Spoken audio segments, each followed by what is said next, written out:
over the poisoning of Russian opposition leader Alexei Navalny. Doctors say Navalny, a fierce critic of Russian President Vladimir Putin, was poisoned with a Soviet-era nerve agent. Navalny says his poisoning couldn't have been ordered without President Putin's involvement, an accusation the Kremlin vehemently denies. Global news 24 hours a day, on air and on Bloomberg Quick Take, powered by more than 2,700 journalists and analysts in over 120 countries. I'm Mark Crumpton. This is Bloomberg. David? Thank you so much, Mark. The big U.S. banks have been reporting third quarter earnings this week, reflecting a generally improving economy, but also the weight of interest rates approaching zero. For some perspective on the banking industry today, we welcome now the Dean of Banking Regulation. He is Raj Cohen, Senior Chairman of Sullivan Cromwell. Raj, it's always a pleasure to have you on. Give us your sense of what we're seeing in the earnings and what they tell us about the state of the banking industry. As I say, typically bankers don't like interest rates near zero. Makes it hard for them to make money, but a lot of these banks are making money nonetheless. Yes, David, and a pleasure as always to be here with you. I think you are seeing the consequence of several trends. Clearly, near zero interest rates represent a negative drag on bank earnings. You are also seeing markets which are productive in terms of trading revenue for the largest banks. You are also seeing a disconnect between large corporations and small businesses and consumers, which are struggling and which is really struggling, and that's where some of the drag is. And finally, and I think this has not yet been commented on, there's been a lot of notice of the sharp reduction in bank provisioning for reserves. To me, that is primarily a function of what should have been expected with the introduction of CECL, which exaggerates losses in the early stages of a problem, and then it's restored over time. So I think you could really measure this substantial difference in reserves and attribute it to CECL. So I'm really glad you raised CECL, because we hear about CECL typically when we have Jay Powell go up and testify in front of Congress, and a number of Congress people will say, what about CECL? Explain to our viewers, and to me for that matter, exactly how it works. As I understand it, it basically requires a bank to sort of mark to market, looking out over the course of the loan, what the likely receipts will be.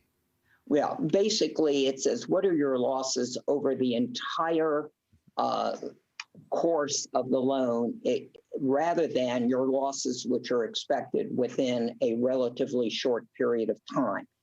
And so it does, in effect, accelerate possible losses in the loan portfolio. And Chairman Powell has no choice. All the bank regulators are obligated to follow GAAP. And the decision was made that GAAP should incorporate CECL. But if that means you have to take the hit at the front end of the loan by projecting out, does that mean, in fact, there may be some good news down the road, particularly if, in fact, the losses aren't as large as you thought? It's sort of like taking a reserve. Maybe you don't need to use the whole reserve. Absolutely. And I think if we are fortunate enough to have an economic recovery, I think you will see a fair amount of the CECL reserves established in Q1 and Q2 reversed.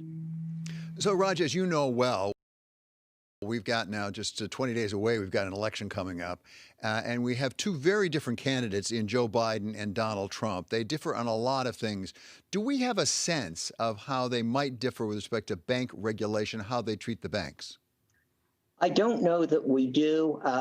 I somewhat jokingly say that on the list of 100 topics, if we had had 3 debates, bank regulation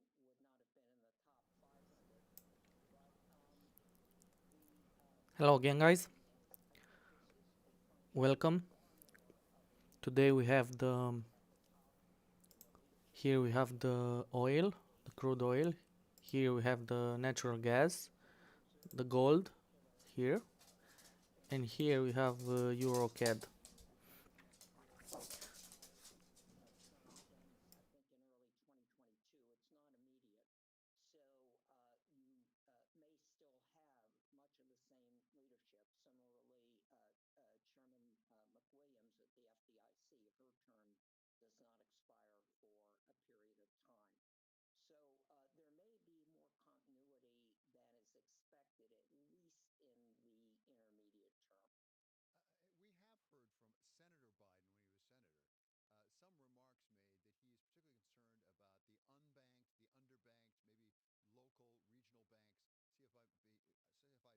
like that, do we think that maybe that might make a difference?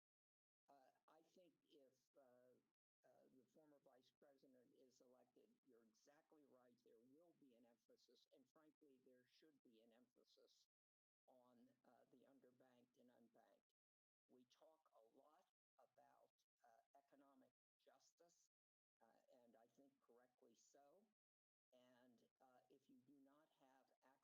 to reach your economic potential. And so I think a focus there and by the industry itself is paramount today. One of the things that could change is the CFPB, because now the Supreme Court said the president can basically fire the head of the CFPB if they want to. What might that mean for the credit card industry? Because, after all, Joe Biden Here on the very heavily invested in natural gas. Yes, Here on sure Arthur Monero, who will be there. this huge gap was by the weekend. This here was the Friday close, and this was the Monday opening. But as you can see, it's in a downtrend. As soon as it goes below goes below these orders, we will close them, and we will let this order. On the crude oil here, we place a sell order here on the 41 level. And finally, Raj, you mentioned briefly the issue of I think this is the resistance level. I wondered whether that could affect the banks with respect to the stimulus bill. In fact, there's a large stimulus bill coming through. Could that actually ease some of the pressure on some of the debtors in repaying their loans to the banks? That's a great question, and it may. I do think one interesting issue is if we do not get a stimulus bill in the next few weeks or months, would the Federal Reserve and Treasury then reconsider the standards they have established for the large pieces of the CARES Act, which have not yet been fully implemented, Main Street lending in particular, and start to use some of that money in a more liberal way than has been the case today? Okay, Raj, as I say, it really is a pleasure every time you're on. That is Rajan Cohen. He is Sullivan & Cromwell Senior Chairman. Coming up here, our swing state look at Florida continues as we welcome Democratic Congresswoman Kathy Castor of Tampa. This is Balance of Power on Bloomberg Television and Radio.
When opportunity knocks at the door, don't say, blimey, I've still got my pajamas on. Say yes to stuff and it will take you interesting places.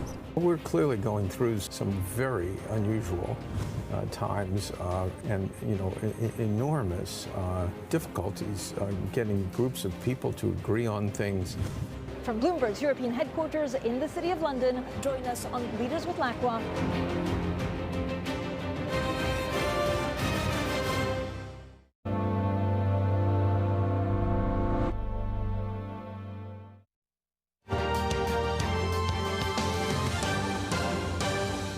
This is Balance of Power on Bloomberg Television and Radio. I'm David Weston. All this week, we've been looking at Florida as part of our Swing State series leading up to the election. And welcome now Representative Kathy Castor of the 14th Congressional District, which contains pretty much all of the city of Tampa. So welcome, Congresswoman. It's good to have you with us. Give us your view of where Florida is in this election, and particularly your district in Tampa. Well, it's good to be with you, David. Yes, every day is election day right now. Vote by mail returns are up about 30% of everyone who has a vote by mail ballot has returned it here in Tampa, Hillsborough County. So that will continue. Early voting starts next week. So you'll continue to see folks weighing in and voting prior to Election Day.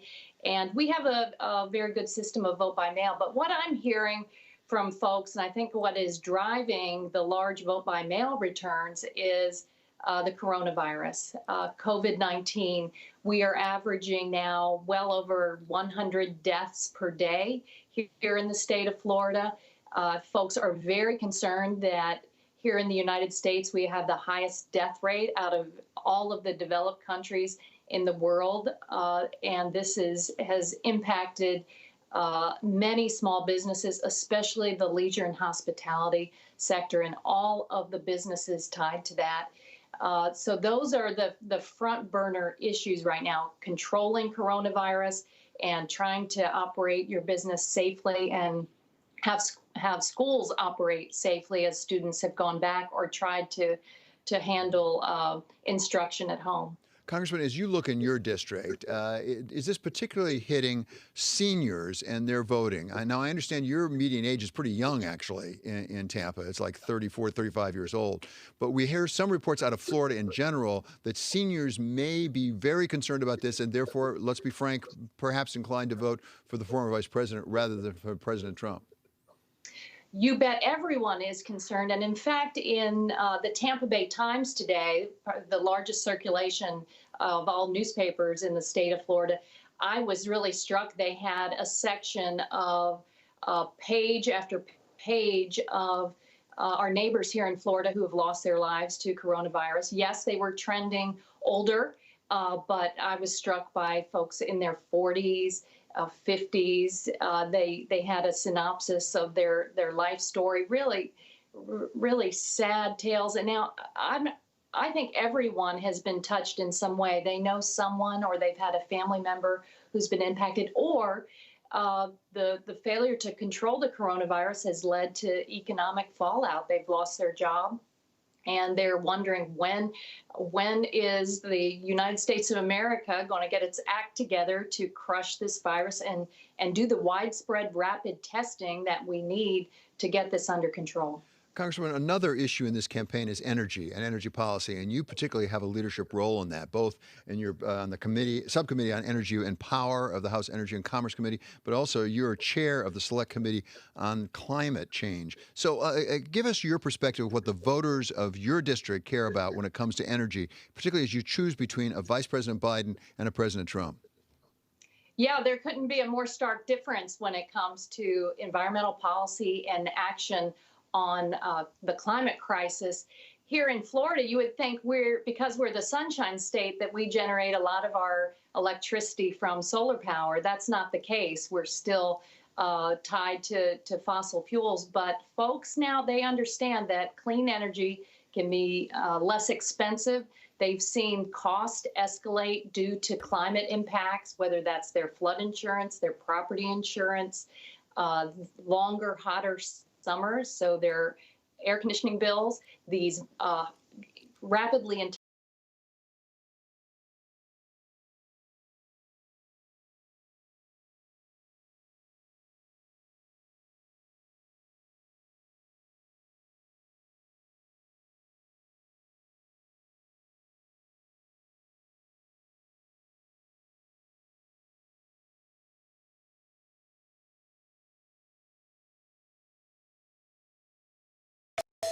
Unele persoane se trezesc bine dispuse dimineața.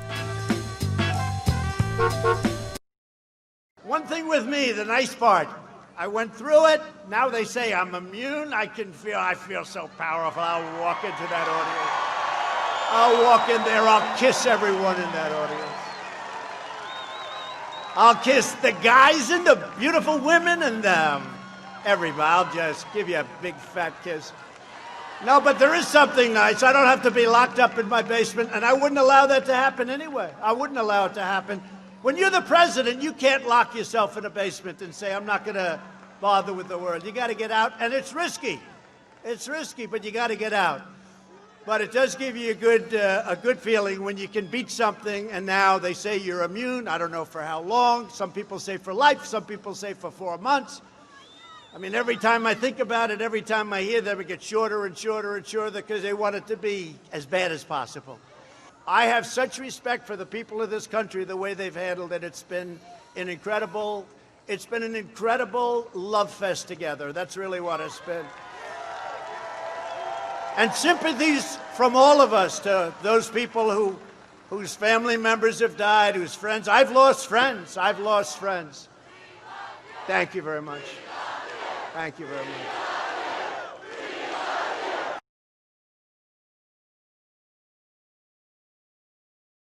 Kevin, I put out a tweet 16 hours ago, and I just said WOW. It was a wow tweet, and it was maybe the most shocking research I've seen, which is the good people over at Cook, Wasserman, and Taylor ringing up 7 Democrats plus in the Senate. How did they get there to a 7 Democratic senator pickup in the U.S. Senate? That just stuns me. Well, Jessica Taylor nails it in the sense that she reports on the Affordable Care Act and Obamacare. Now, what once was a winning issue for Republicans, flash forward 4 years later, where the constitutionality of the Obamacare court ruling hangs with the Supreme Court in early November. This has really been a missed opportunity, based upon the conversations that I have, for Republicans to replace the health care with something of an alternative. But that's on full display in the ACB Judge Amy Coney Barrett confirmation hearings in the judiciary. Look, just you and I were talking about this before we got on air. Just a couple of months ago, this was unimaginable. Yes. To see Democrats actually be able to take the Senate, just, unimaginable just a couple of months ago. And that's really fascinating to watch all of the outside money flood into the Dirksen building for Judge Amy Coney Barrett on Capitol Hill and say, you know what, maybe this is our last hope in the short term, is to get another judge on the Supreme Court. And I want to make clear, folks, particularly those international, this is not a 7-seat majority. It's a pickup of 7 seats. This is the most important election in the history of our country. Biden has made a corrupt bargain in exchange for his party's nomination. He has handed control to the socialists and Marxists and left-wing extremists like his vice presidential candidate. That's another great one, isn't it? I just watched her on television coming in, because the great thing about Air Force One, we have more televisions. They're in closets. They're all over the place. They're on the floors, on the ceilings. And I watched her, and I compared her to Amy, great future Supreme Court Justice.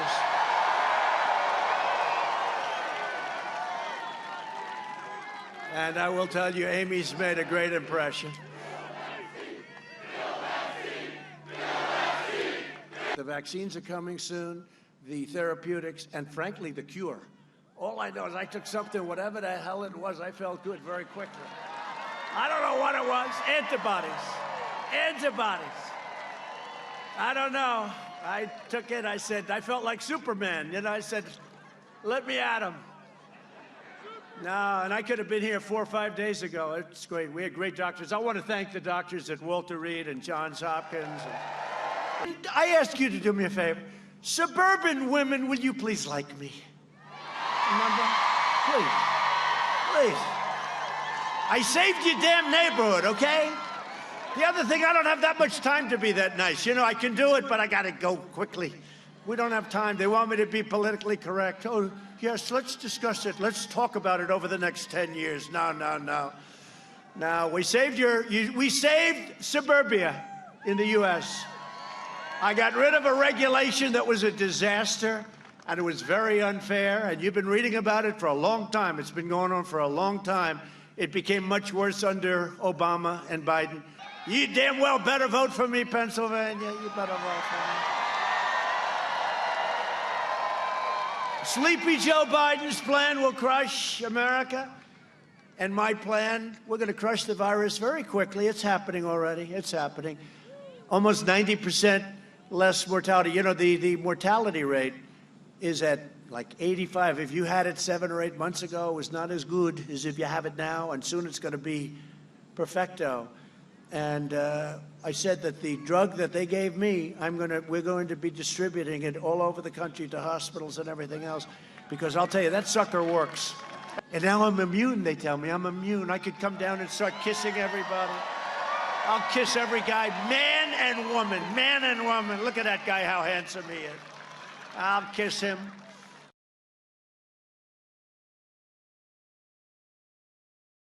What does this data tell us about President Trump's positioning heading into the final weeks of the campaign? We know he's eager, and he will be getting back out to his campaign trail as soon as today. He'll be heading to Florida.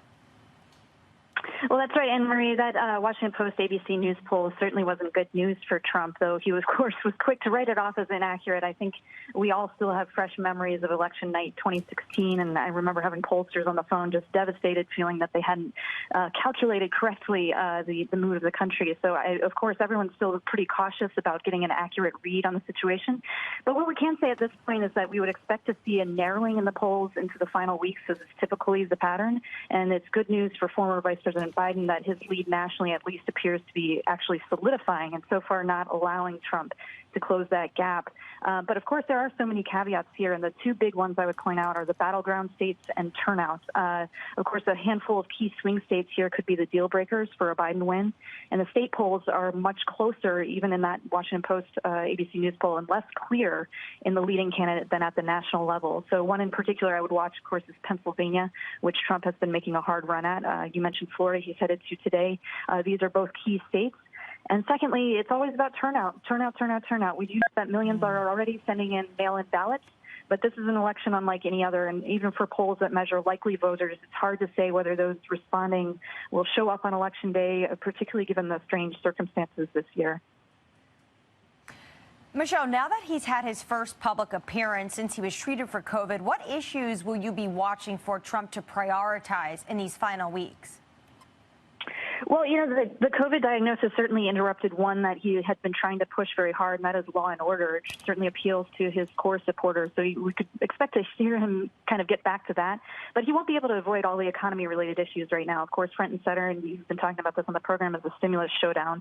On that, we can expect to see, Trump try to continue to stay in the driver's seat in negotiations. It's sort of vintage Trump to sort of blow up the deal, only to be the one to say that he wants to rescue it again. So we've seen him take a similar tack in other negotiations. You know, Kim Jong-un comes to mind, for instance, where he'll just try to control the negotiations. So we'll see this jockeying back and forth between the Democrats led by Nancy Pelosi and then, of course, the White House and Republicans in Congress.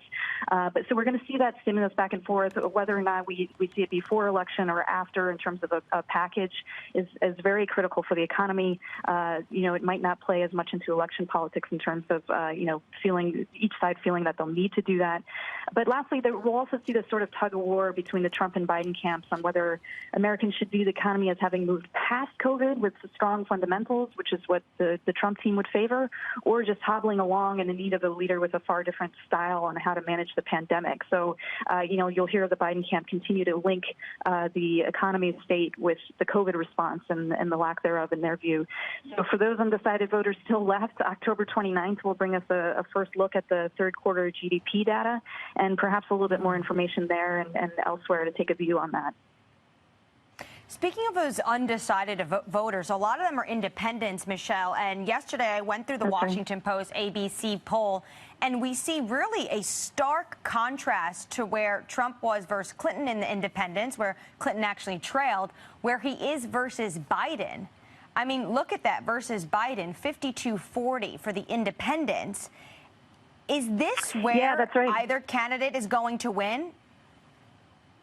Well, I think that's certainly very key, Anne-Marie. I mean, it's going to be one of the big factors is independents and moderates, I mean, who might be swayed one way or the other and tend to vote on issues that might be unpredictable. Maybe they're one-issue voters or they're like seven-issue voters, and it's hard for them to decide the weights of all those issues right now. So, yeah, certainly that's going to be key, and I did notice that as well, that the independents seem to be shifting more toward Biden in this case, which is good news for his camp because that is a key constituency that, yeah, as you know, was lost to Trump in 2016.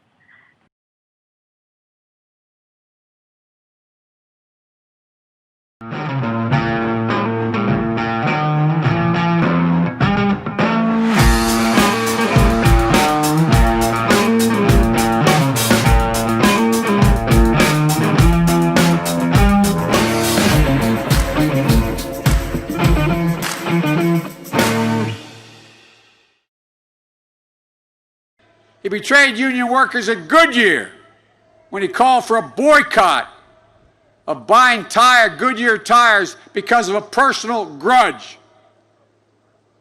He passed a tax bill for the super wealthy corporations that actually provided incentives for companies to move jobs overseas.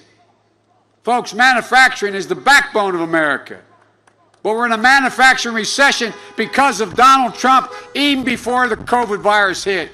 The Trump presidency will be the first presidency since Herbert Hoover over 90 years ago, first president of modern history, to leave office with fewer jobs than he had when he came to office. Donald Trump's only plan is more tax cuts for the wealthy.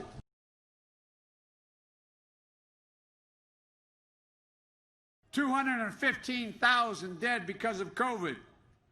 Experts say we're likely to lose another 200,000 people in the next few months unless we take some serious action, and he doesn't know what he's doing. All because this president's only worried about one thing, the stock market. He refused to follow the science. It's estimated that if we just wore these masks nationally, we'd save over 100,000 lives between now and the end of the year. This president knew back in January. He was briefed in detail by the intelligence community how extremely dangerous this COVID virus was, how communicable the disease was. He went in a taped interview with Bob Woodward, a leading journalist. It's on tape, been played, telling Woodward that he knew how dangerous the disease was, but did nothing. Ask yourself, why didn't he tell us? Why didn't he warn us? He said nothing. He told Woodward that he didn't want to panic the American people. That's why he said nothing. We don't panic. America doesn't panic. But Trump panicked. His reckless personal conduct since his diagnosis has been unconscionable. The longer Donald Trump is president, the more reckless he seems to get. He's never been focused on you. His handling of this pandemic has been erratic, just like his presidency has been. And it has prevented Florida seniors and people all across the country from getting the relief that they need. Donald Trump hasn't just been willing to not do the work. I think it's that, beyond that, I'm not sure he cares about delivering any real help. I think it's both. People say he's not willing to do the work. Well, I don't think he cares much about it.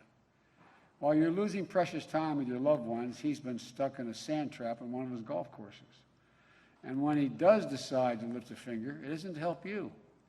It's to propose new tax cuts for billionaires. And that's not hyperbole. That's not hyperbole. 100 wealthiest billionaires in America are expected to get another $30 billion tax cut he's proposing. We know what happened the last time a tax cut was passed in 2017, when he came into office. Pharmaceutical companies got billions of dollars in tax breaks. And then they turned around and raised prices for medicines that you rely on to stay healthy. And they're still doing it, even during the pandemic. And quite frankly, it's unconscionable. But Trump doesn't really care about lowering the health care costs because he's beholden to the health insurance companies and the drug companies.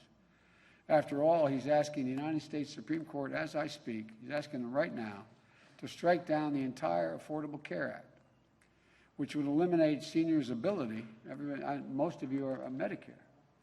but it would eliminate your ability, and that act we passed, I was able to help put in place, was that you'd have preventative services and annual checkups and mammograms for free under Medicare.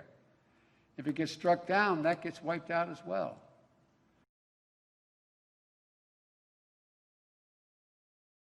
The New York Post, clearly pro-Trump, puts out a cover treatment on Hunter Biden, on Ukraine, sourcing out Mr. Giuliani, Mr. Costello, his attorney, maybe sourcing out Steve Bannon as well. It's a lengthy article about the vice president compromised by Ukraine. The indirect allusion is picked up by Mike Allen in Axios 20 minutes ago, who basically says, with Mr. Biden so reticent because of the campaign because of the pandemic to campaign, that Mr. Biden has really not had the scrupulous analysis of most candidates. Is that true? Look, I'm going to cut to the chase here. I mean, here we are 20 days out from an election, and you know this, Tom. The audience knows this. I mean, you look at the Twitterazzi, you look at the pundits on both sides of the aisle, and what they are doing is auditioning to be a lobbyist of sorts or a consultant of sorts in an administration to arrange meetings. Those meetings cost a lot of money.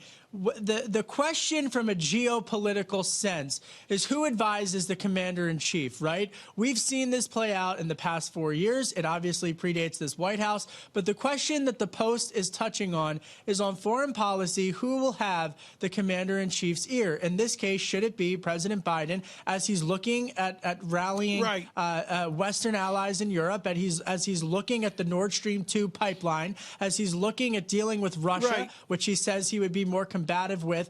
Who would be arranging his meetings? That's the central question. Enough of the gossip, enough of the sideshows. That's the key question that if there is a debate, that President Trump and Joe Biden will contrast each other on. And just to give you a window into surveillance, John Farrow's over in London right now, and he's looking at the football fixtures for the weekend and all that, and Lisa's worrying about how gloomy to get in the next 10 minutes.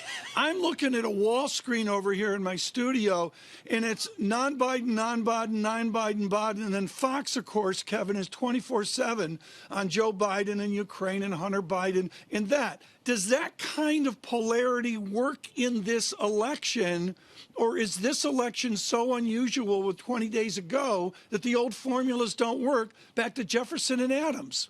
Well, I think you could argue that MSNBC did the same thing with Natalia Veselnitskaya a couple of years ago. But look, the bottom line here is twofold. This is the crunch time with 20 days out until the election, and the president is in need of some type of major trajectory shift between now and election day, and they're looking at every possible opportunity in order to do so.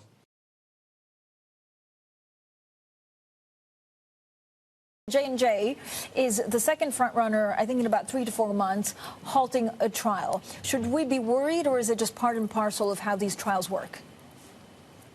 No, I think it's part and parcel. I mean, when you are including very large numbers of people in studies like this, some of them will get ill from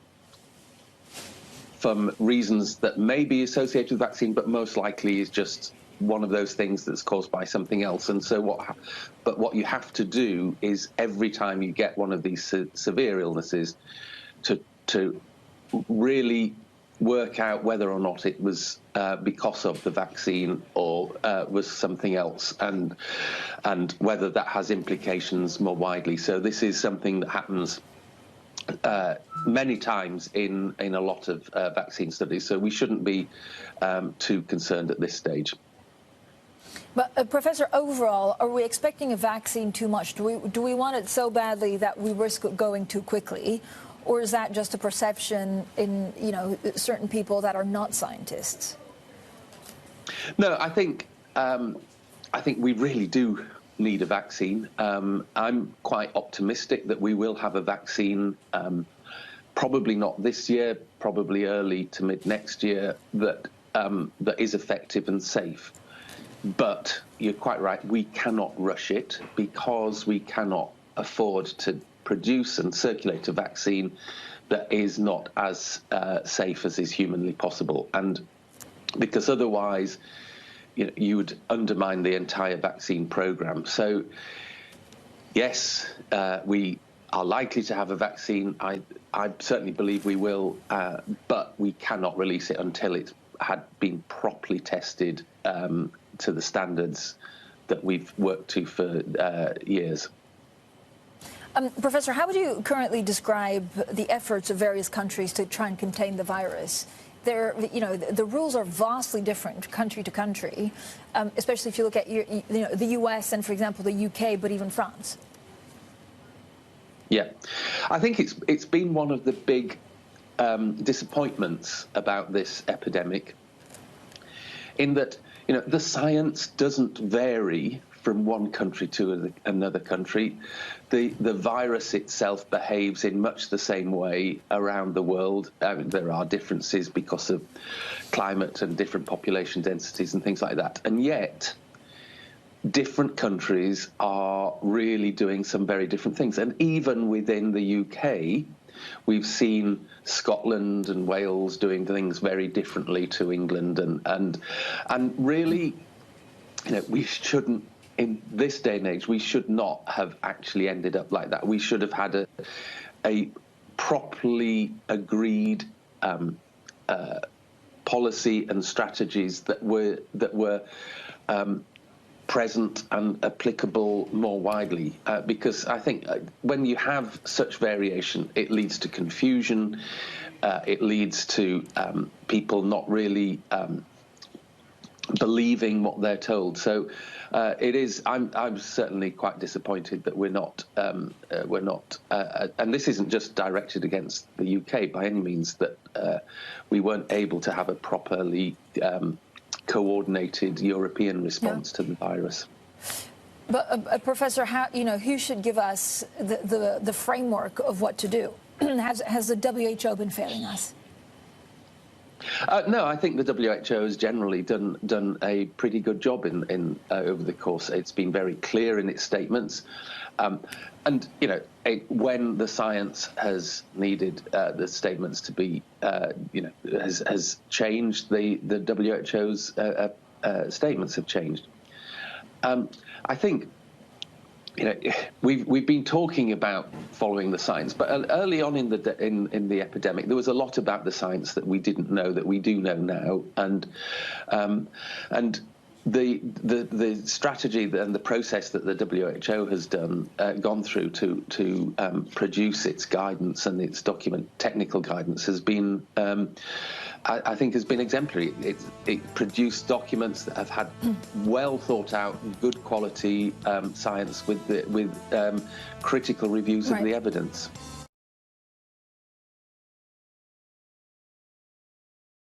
Nou de la Sano, parfumurile unice ale colecției de balsam ultraconcentrat, acum disponibile și în odorizant de cameră. Sano Fresh Home Perfume Collection, o lume magică a parfumurilor. E vreo problemă? O rezolvă Sano. The big issue that's confronting us, I actually believe public companies are doing more than any component. We now need to get private companies doing the same thing too. And that's one of the fundamental problems that I see. Society is demanding much more on the transparency of public companies, but they're certainly not asking the same type of behavior changes in the private component of its society in terms of jobs. And that's where we're going to have to be changing. But in my conversation with business leaders, there's a resiliency and a desire to make these changes. I didn't hear that narrative or that conversation 5 years ago. And I don't believe it's just COVID. I do believe it is a change of society, more scientific evidence.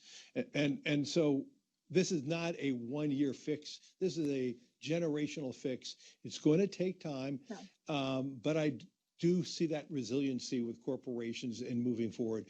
And as we move more and more towards a digital society, the need for hydrocarbons will be reduced.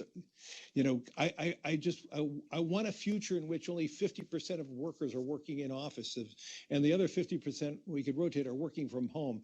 Can you imagine a society where people have 2 more hours of a day that they don't have to commute back and forth? Can you imagine the problems of traffic in all the major cities of the world if we had 30 to 40% less traffic? And what will that do in terms of the environmental issues? So these are blessings. We should focus on these blessings, how we have evolved and how we transformed ourselves because of COVID. So this horrible, horrible societal impact of COVID and the impact of health is creating some big, giant macro changes, which are, in my mind, blessings for society.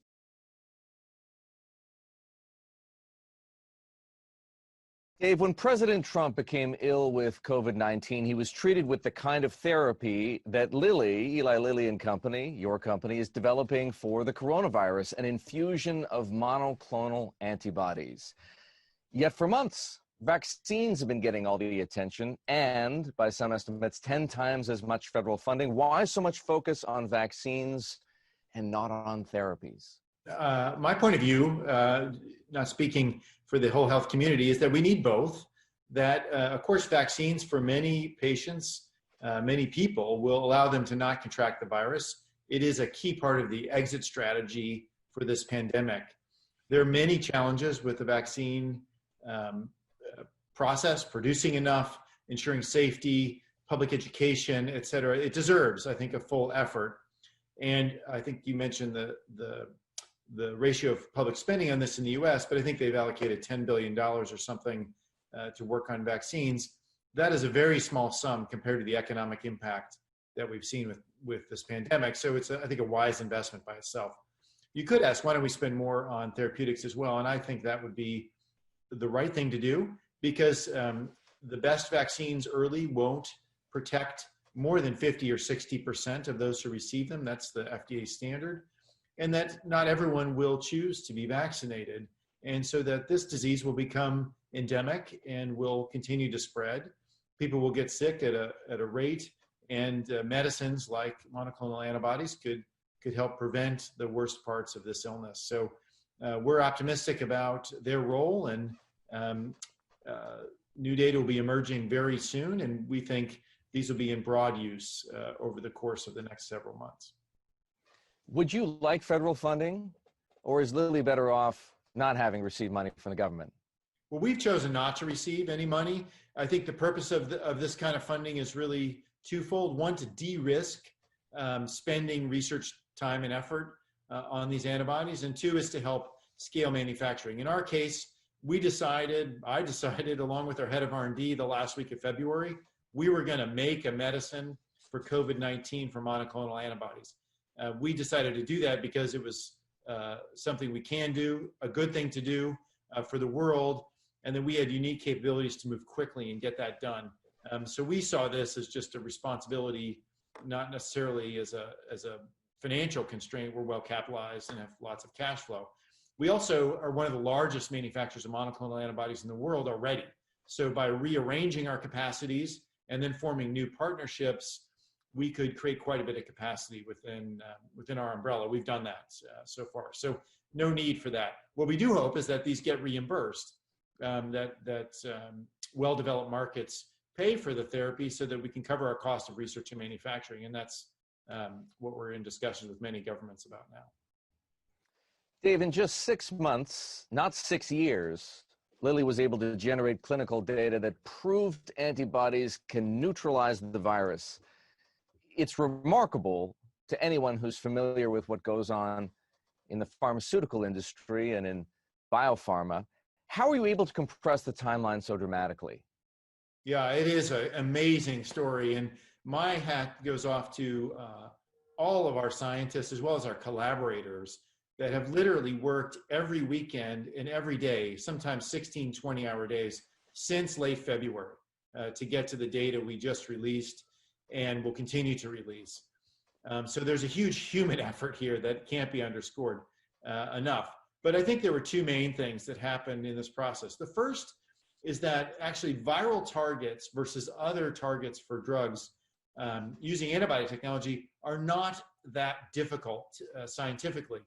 These are foreign antigens to the body. Your body's natural response is in fact antibodies. And our starting place for this work was a human's antibodies. We culled through a COVID patient's response to the virus and found the very best ones that could be then made into medicines for others. And so we sort of skipped some of the early science steps where you have to find models that simulate human disease, et cetera. Here we had human disease. and human response to the disease. So we were pretty confident and could move quickly because of that. The second thing we did was do things in parallel. And probably the most striking one, Eric, was beginning of commercial stage production, which we made the decision to start in April before we had even dosed a human with the drug. And that is very unusual in our industry. That usually doesn't start that till you've proved something really works. So we cleared out a plant in New Jersey. We dedicated it to making our lead monoclonal antibody. We began a partnership with Samsung, a big contract manufacturer in Korea, and began working on other nodes in the network. And by July, we were producing commercial grade product, which is going to be available here in October, should the medicine prove to be very effective and receive approval by the FDA. Dave, has your company and perhaps the government as well learned things over the course of this pandemic that will, if you like, change the game for drug development and treatment development going forward? Certainly, that has happened.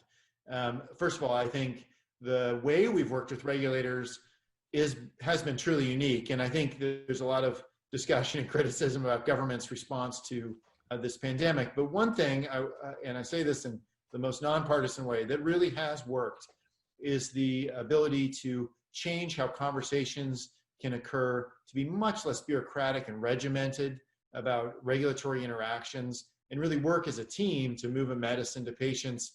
Everyone concerned about doing so safely, of course, and not doing anything that would hurt people, but moving as quickly as we can. I hope elements of that will persist into other therapy areas. Lord knows the world needs Alzheimer's medicine. We need new antibiotics. We need better drugs for diabetes and other serious conditions like cancer. So hopefully that way of working can stick around.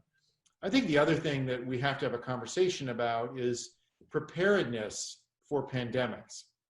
And we were able to move very quickly because of what I described before, an installed capacity to make antibodies and do so at scale very quickly. That didn't just happen. That happened because we found success and have good returns on our other parts of our business. But certainly we've learned how we could do this even quicker than next time by not having a cold start, but a ever warm effort across the industry on monoclonal antibody preparedness. Probably we can have the same conversation on vaccines as well. And I think that would be very helpful for future pandemic preparedness. Dave, can you hazard a guess right now as to how much faster you might be able to develop new drugs or new treatments in the future on the basis of these pandemic learnings? And perhaps as well, how much faster new drugs might get to the public because of what regulators have learned? Yeah, so we're standing here now about 7 months and a bit after we started our program. That's very fast, as you pointed out to begin with. I could imagine we could shave at least 2 months off of that time to a commercial scale product if we had done a few things differently.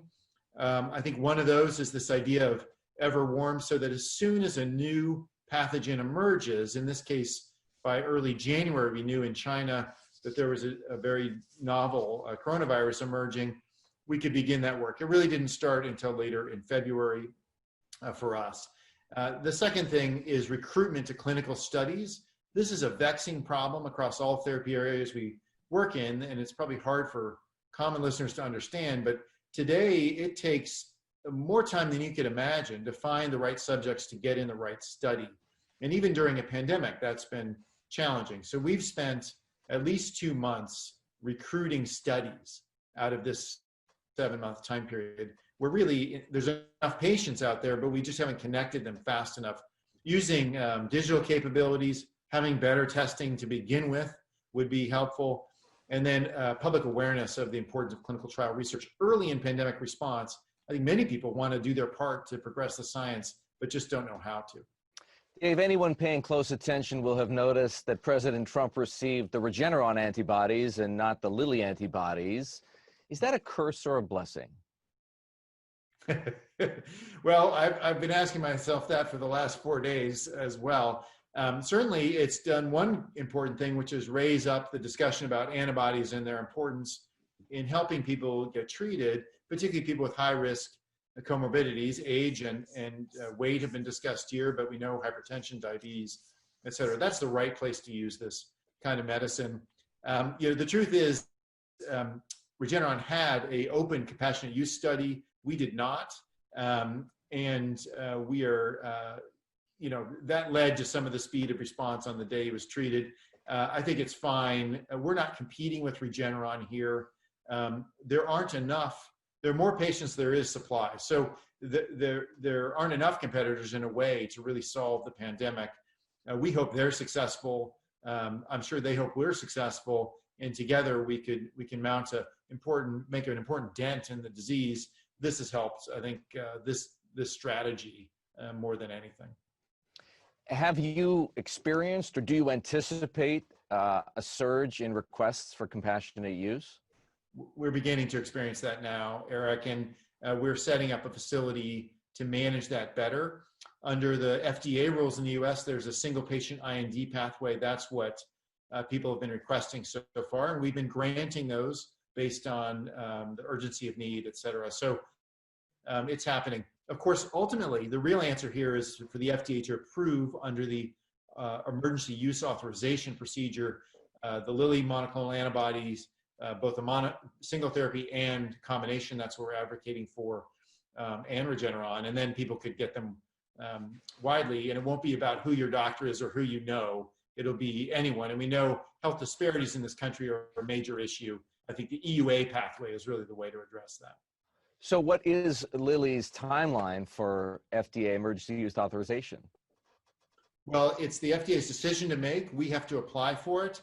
I can tell you those discussions are underway, and we would hope such an approval would be imminent. Imminent as in we're talking days, weeks? Days or weeks. Days or weeks. There's always, we want to be sure it's safe and effective and the right precautions are around it, but it's certainly imminent in our world is days or weeks.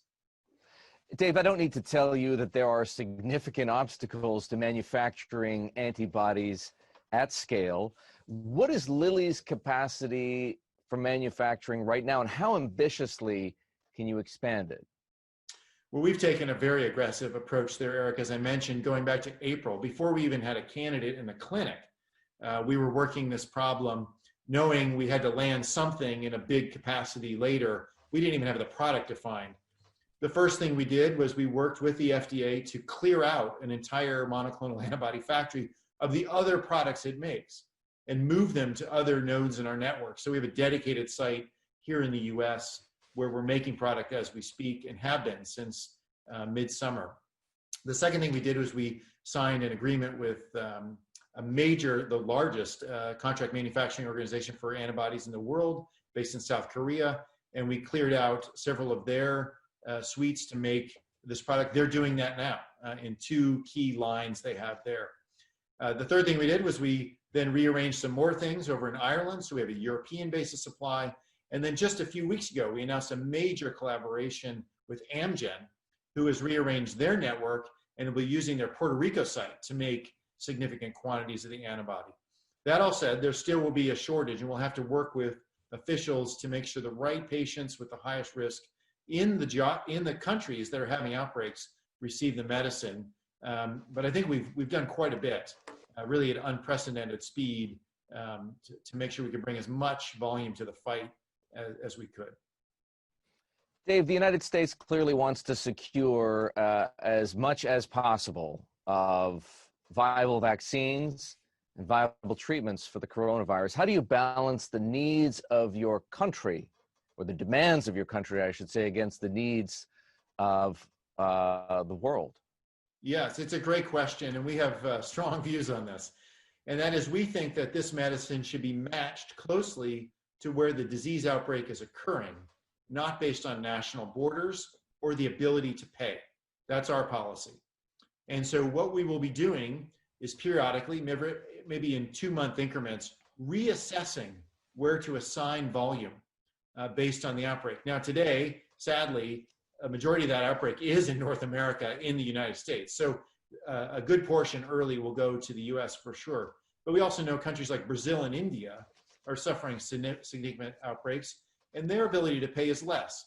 We're not having an auction to the highest bidder here. we're going to allocate the product based on where the health need is. And then we're going to put out there for the world our pricing, which will be indexed to gross national income per capita, so that the ability to pay will be based on a country's wealth, not based on other factors that could come into play.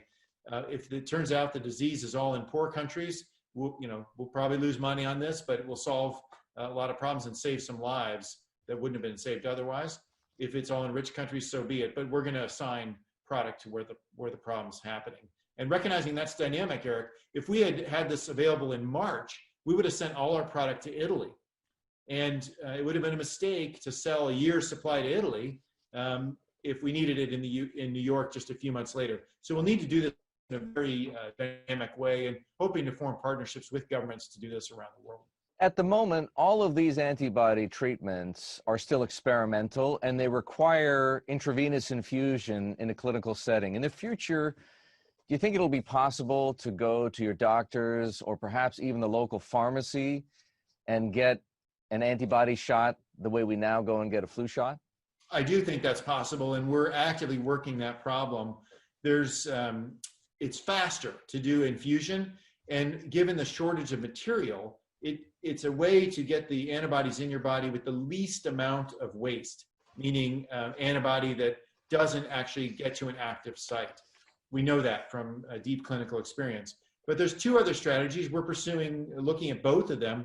One is subcutaneous. That would be the easiest, where you could self-administer with a shot in your belly or your rear end, a small amount.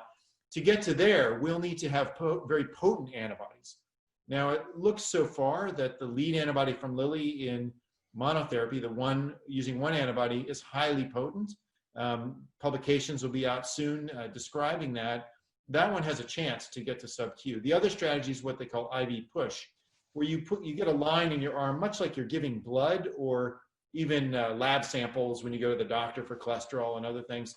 And rather than take out blood, you push in medicine. So that's a very quick and nurse-administered process that can be done outside of a hospital setting and would be ideal to get to that step too. Dave, the public has been led to believe that not only is a vaccine coming, but that it will relatively quickly produce herd immunity on a global scale. From your point of view, is that realistic, or are we going to be living with some form of the coronavirus for years to come? Yeah, probably the latter, unfortunately. And I think I say that for two reasons. One, early vaccines are just that. We may get lucky and one would have a 70, 80, maybe even 90% effectiveness, meaning for everybody that takes it, you'll have a period of time where you'll be protected.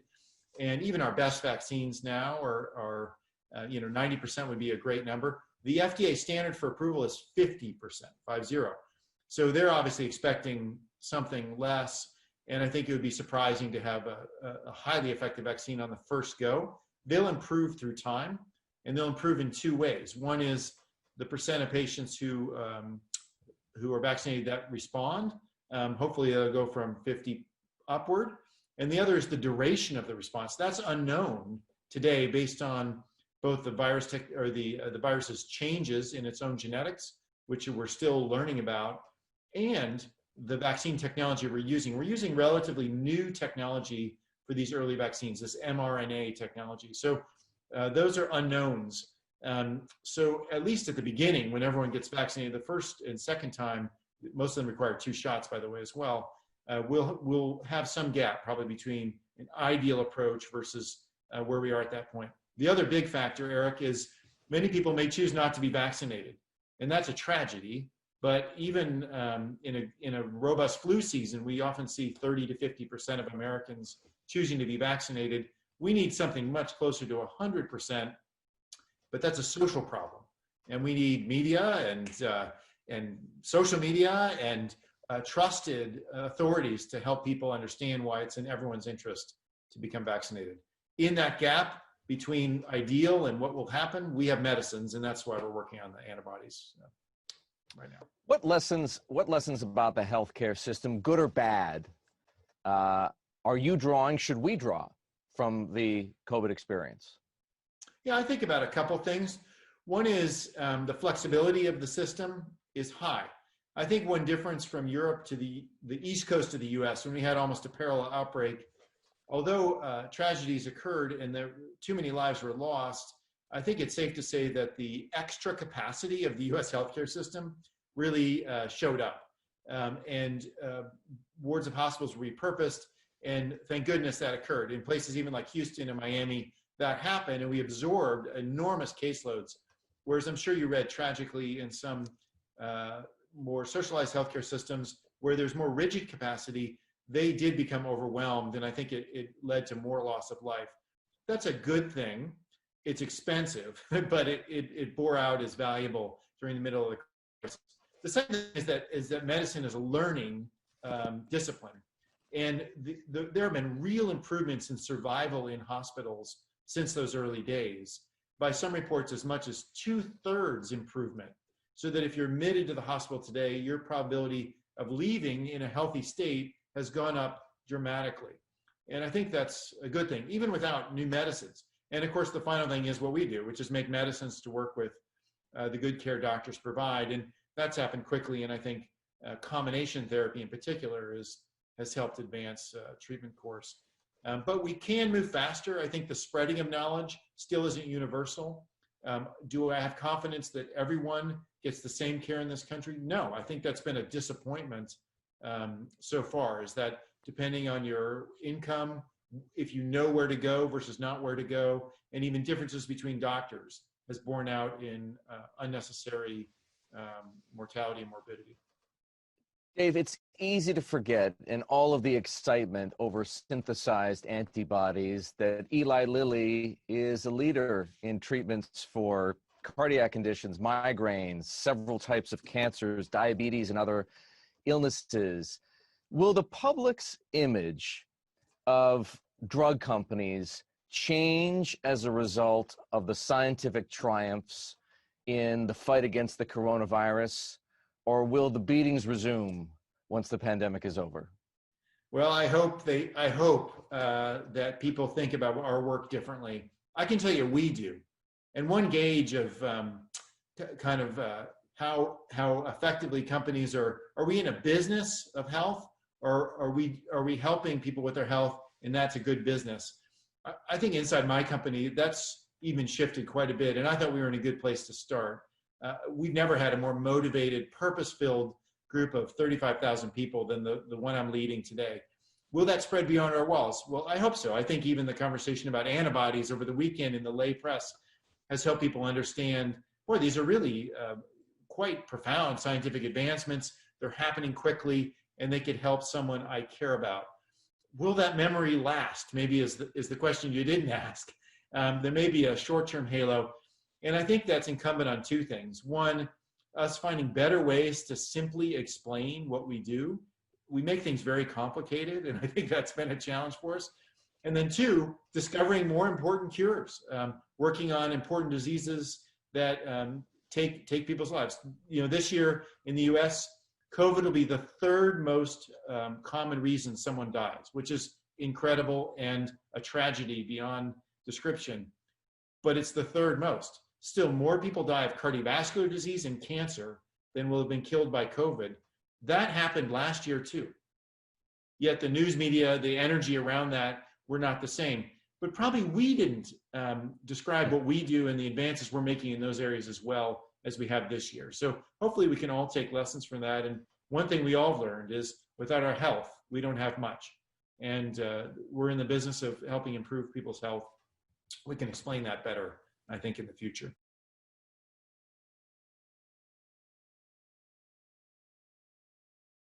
Professor Sharfstein, Francine wants to talk about her local pub and how she has to leave it, I believe, at 9:30, unlike her usual 1 a.m.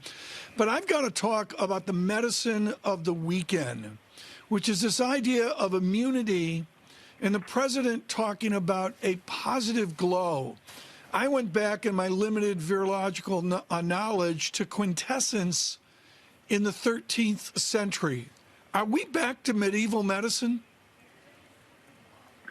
Well, I don't think the treatments that the president got were from medieval medicine, but I think he has not been able to really explain that medicines can work in some cases, don't work in other cases, and we basically take steps forward as we get medicines that can help.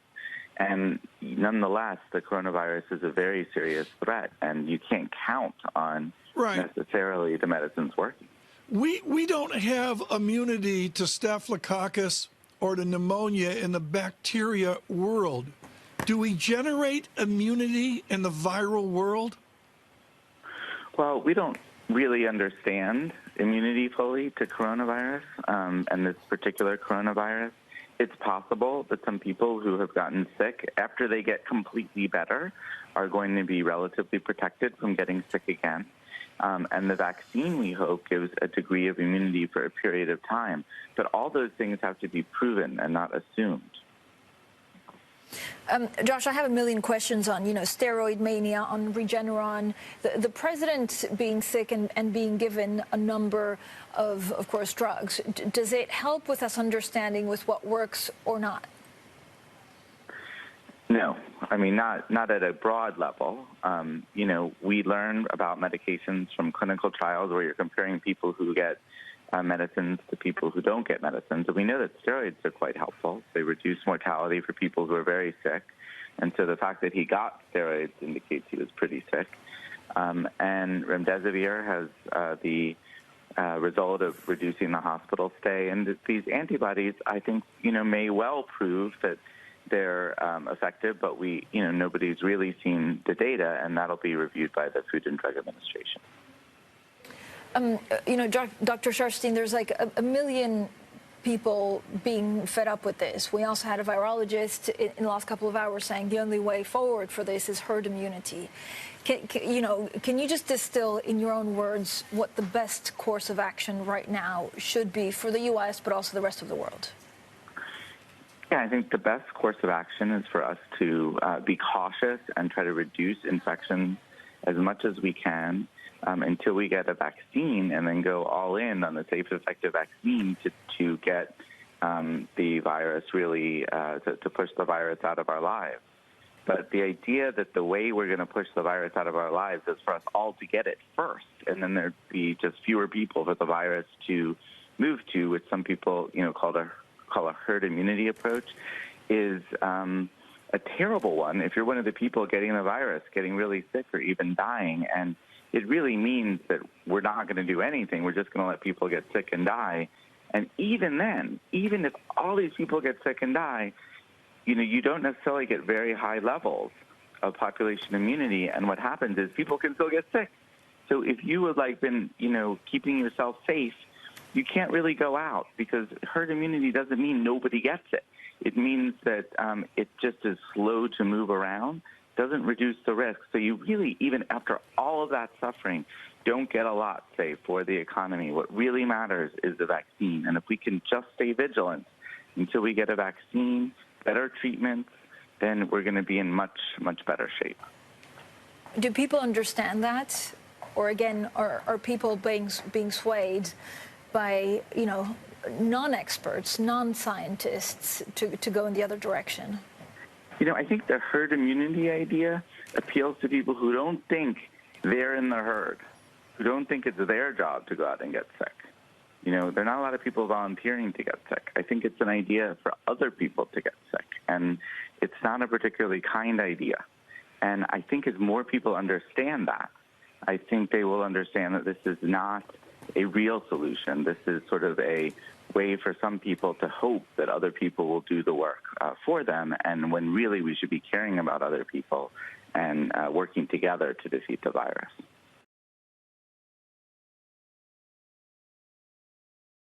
A consistent theme within my creative process is looking at how omnipresent the culture of control is in our lives. I use data as a pigment, and then I learned that data is something not just numbers. It actually has a context about memory. I wanted to explore what is the potential of technologies and what are the limits of technologies, to try to see one step further.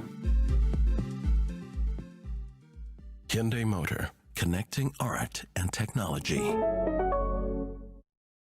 you guys must have had an incredibly busy 24 hours, so we really appreciate it. Look, the question that everybody's asking is what happened? How many details can you give us right now about what is going on with this trial and why it's been halted? Yeah, Guy, thanks for speaking with me today. Certainly is my pleasure. With respect to details around the pause, the temporary pause on our vaccine candidate trial, there's very little in terms of details known at this point in time. We were informed about 36 hours ago. That information was then elicited from the or by the Independent Drug Safety Monitoring Board. That data is blinded to us at this point in time. It's really up to that independent group to determine what will be unblinded. You know, we've had significant confidence going into the vaccine trial itself. As you may recall, we've tested 100,000 people on this particular platform for Ebola, Zika, RSV, and HIV without any serious health consequences and very well tolerated. So we're confident. We just have to let the process play out. And hopefully the public's reassured that we're following the highest scientific, medical, and ethical standards that we do for all our drugs. And that's certainly true for Johnson & Johnson, and I very much believe it's true for all our pharmaceutical counterparts. Yeah, and we saw that with AstraZeneca, too. One of their studies had to be halted while they assessed some patient issues.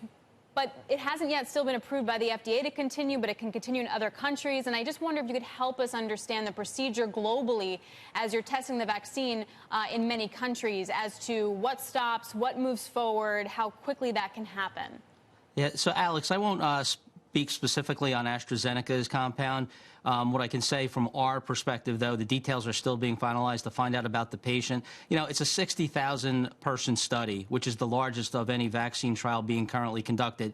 It's probably not uncommon to expect unexpected illnesses that occur, and that's what's happened here. So we're going to let the board do their study, do their diligence, and then we'll proceed accordingly. We've been in contact with the FDA as well as other health regulatory authorities around the world, so they're well advised as to what we know at this point, and we'll certainly work in lockstep with their direction as well.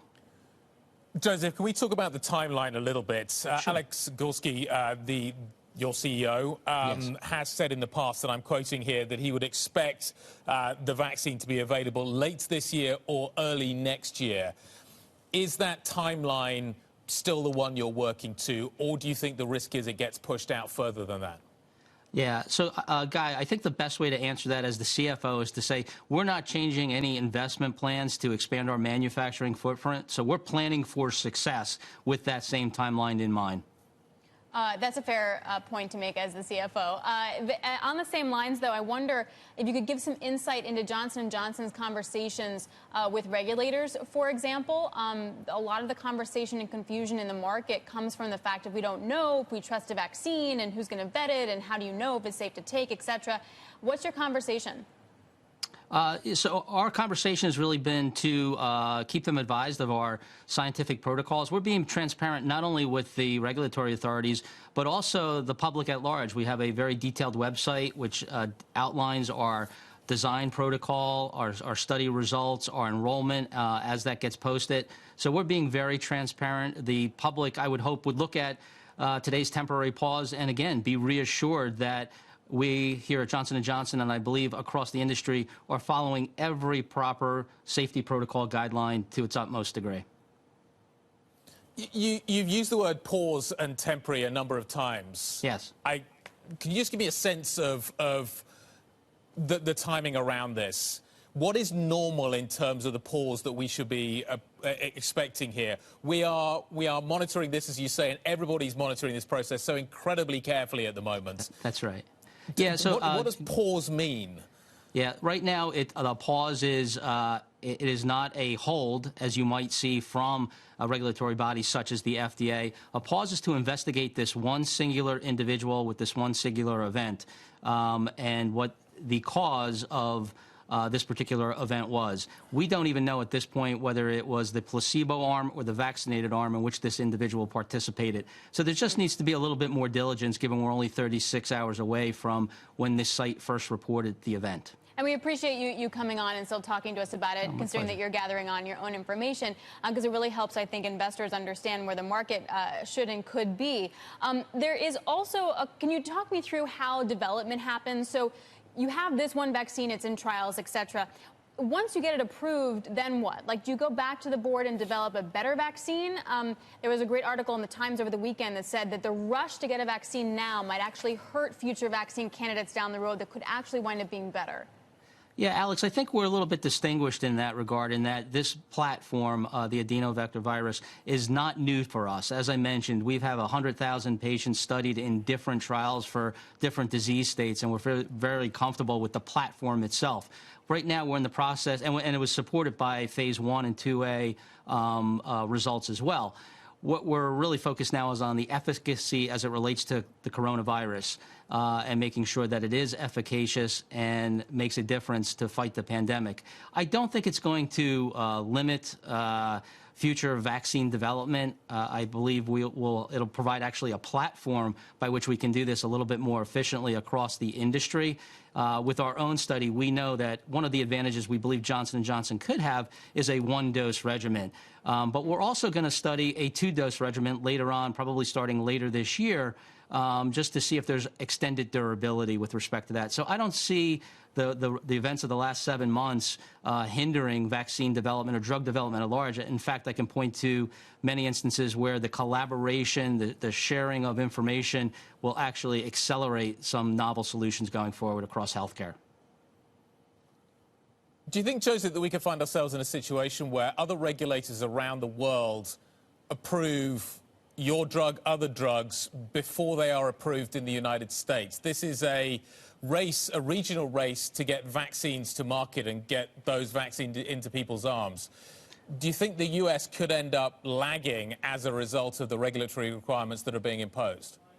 Yeah, you know, I wouldn't handicap a particular region or country as to who may approve it first. What we want to do is make sure that the science dictates our actions, our submission for approval, and we'll proceed accordingly. I don't think, I know that none of the countries nor none of the companies are going to not follow the high standards that are in place for all drugs. We're going to leave it there. Joseph, thank you very much indeed for your time today. I appreciate that we spent all our time talking about this and not on focusing on your numbers. It certainly seems that Americans are stocking up on Tylenol and everything else right now, and we've seen that reflected in your figures. Thank you very much.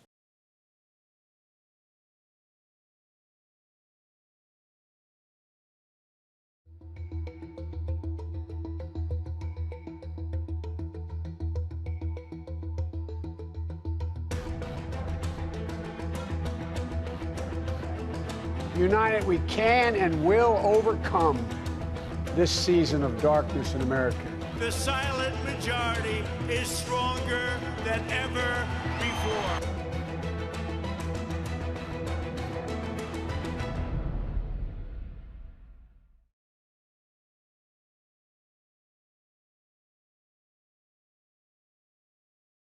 Give us an insight how you can be so unequivocal in opposing the majority decisions in NFI v. Sebelius and in King and Burwell, but have an open mind when it comes to the future of the Affordable Care Act. Sure. Thank you for that question, Senator Durbin, because it gives me an opportunity to make my position clear. When I wrote, and this was as a law professor, about those decisions, I did critique the statutory interpretation of the majority opinions. And as I mentioned before, my description of them was consistent with the way that Chief Justice Roberts described the statutory question.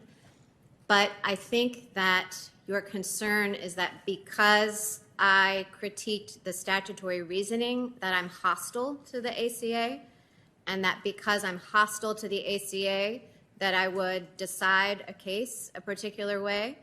And I assure you that I am not. I'm not hostile to the ACA. I'm not hostile to any statute that you pass. And the cases on which I commented, and we can talk at another time, I guess, about the context, the distinctions between academic writing and judicial decision-making, but those were on entirely different issues. So to assume that because I critiqued the interpretation of the mandate or the phrase established by a state means that on the entirely different legal question of severability, I would reach a particular result, just assumes that I'm hostile. And that's not the case. I apply the law, I follow the law, you make the policy.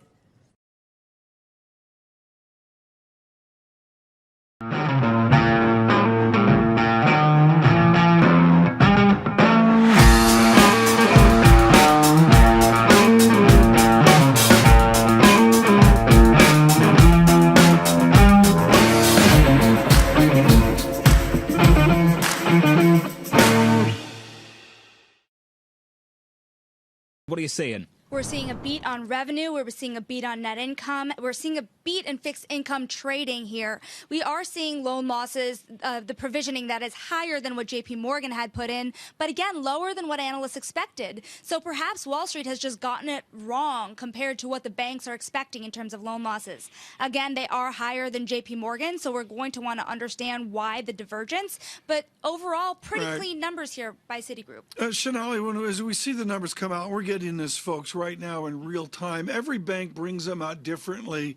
And JP Morgan, I'm going to be blunt, there I finally just now have gotten the research done from Citigroup, and we'll see what that looks like. But Sonali, is this Mr. Corbett's bank, or have they moved on to new management with this release? They're moving on pretty soon. Mr. Corbett will be around through the end of the year, but we'll see Jane Fraser take over next year. You know, you were talking about Citigroup's stock price earlier, more than 46% down on the year. There's succession questions here as we move to a new guard. Remember, there's already been a lot of change at the top, but there's also questions around regulatory issues. And we've got, Lisa, the return on equity, 6.7%, shows some of those challenges. Return on tangible common equity as well, 7.9%. These are numbers, Lisa, starkly different from the double-digit excellence of JP Morgan. Yeah, but they're still making money, and they're making quite a bit of it given their size, and yet they cannot return it to shareholders in the form of buying back shares or paying out dividends based on the Fed's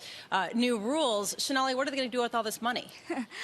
They're going to use it to improve their return on equity, Lisa. I mean, that number there is still pretty low. Again, it is higher than the second quarter. The return on tangible common equity was about 3% at that time, but it's low compared to JP Morgan, which they're competing with. Mr. Corbett, we continue to navigate the effects of the pandemic extremely well. Credit costs have stabilized. But Sonali, I see it with a headline off paragraph 2 of their release. Revenues decreased 7% from prior year period. And there's a real question here about bringing it down to the bottom line, net income. Sonali, what is the greatest distinction between Citigroup's operational ability to profit versus something as excellent as JP Morgan? Well, one area they're going to have to contend with is their global reach and the issues that the rest of the world is seeing. One area neither of you guys have talked about yet is net interest income and how much pressure that's putting on these banks. Citigroup does not have the same heft in investment banking that JP Morgan has. So until they get that heft, they don't have the offset. So this net interest income, that's the one place JP Morgan missed expectations, and Citigroup is seeing the pain there as well.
Tehnologia Suzuki Hybrid este aici. Suzuki Vitara și SX4 S-Cross sunt acum hibrid. Un hibrid potrivit ție, ei, chiar și lui. Dar nouă. Descoperă avantajele tehnologiei hibrid pe suzuki.ro. What are you saying? We're seeing a beat on revenue. We're seeing a beat on net income. We're seeing a beat in fixed income trading here. We are seeing loan losses, the provisioning that is higher than what JP Morgan had put in, but again, lower than what analysts expected. So perhaps Wall Street has just gotten it wrong compared to what the banks are expecting in terms of loan losses. Again, they are higher than JP Morgan, so we're going to want to understand why the divergence. But overall, pretty clean numbers here by Citigroup. Shanali, as we see the numbers come out, we're getting this, folks, right now in real time. Every bank brings them out differently. And JP Morgan, I'm going to be blunt, there I finally, just now, have gotten the research done from Citigroup, and we'll see what that looks like. But Shanali, is this Mr. Corbett's bank, or have they moved on to new management with this release? On pretty soon. Mr. Corbett will be around through the end of the year, but we'll see Jane Fraser take over next year. You know, you were talking about Citigroup stock price earlier, more than 46% down on the year. There's succession questions here as we move to a new guard. Remember, there's already been a lot of change at the top, but there's also questions around regulatory issues. And we've got, Lisa, the return on equity, 6.7%, shows some of those challenges. Return on tangible common equity as well, 7.9%. These are numbers, Lisa, starkly different from the double-digit excellence of JP Morgan. Yeah, but they're still making money, and they're making quite a bit of it given their size, and yet they cannot return it to share of buying back shares or paying out dividends based on the Fed's new rules. Shanali, what are they going to do with all this money? They're going to use it to improve their return on equity, at least. I mean, that number there is still pretty low. Again, it is higher than the second quarter. The return on tangible common equity was about 3% at that time, but it's low compared to JP Morgan, which they're competing with. Mr. Corbett, we continue to navigate the effects of the pandemic extremely well. Credit costs have stabilized. But Shanali, I see it with a headline off paragraph 2 of their release. Revenues decreased 7% from prior year period. And there's a real question here about bringing it down to the bottom line, net income. Shanali, what is the greatest distinction between Citigroup's operational ability to profit versus something as excellent as JP Morgan? Well, one area they're going to have to contend with is their global reach and the issues that the rest of the world is seeing. One area neither of you guys have talked about yet is net interest income and how much pressure that's putting on these banks. Citigroup does not have the same heft in investment banking that JP Morgan has. So until they get that heft, they don't have the offset. So this net interest income, that's the one place JP Morgan missed expectations, and Citigroup is seeing the pain there as well.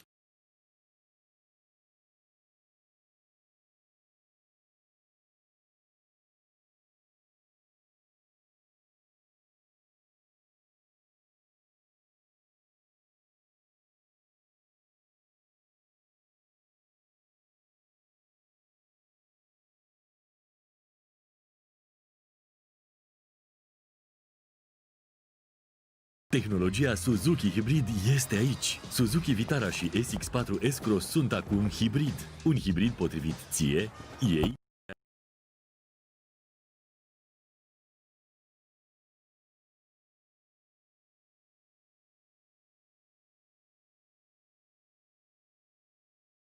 We're seeing a beat on net income. We're seeing a beat in fixed income trading here. We are seeing loan losses, the provisioning that is higher than what JP Morgan had put in, but again, lower than what analysts expected. So perhaps Wall Street has just gotten it wrong compared to what the banks are expecting in terms of loan losses. Again, they are higher than JP Morgan, so we're going to want to understand why the divergence. But overall, pretty clean numbers here by Citigroup. Shanali, as we see the numbers come out, we're getting this, folks, right now in real time. Every bank brings them out differently. And JP Morgan, I'm going to be blunt, there I finally, just now, have gotten the research done from Citigroup, and we'll see what that looks like. But Shanali, is this Mr. Corbett's bank, or have they moved on to new management with this release? They're moving on pretty soon. Mr. Corbett will be around through the end of the year, but we'll see Jane Fraser take over next year. You know, you were talking about Citigroup stock price earlier, more than 46% down on the year. There's succession questions here as we move to a new. Okay, guys, that's it for today. But there's also questions around regulatory issues. if the crude oil here, reach again this level, we will place another sell here, and then we will see what happened. The rest of the place orders will remain. The gold here, the gas, and the euro CAD. See you next time. Have a nice day. Bye bye.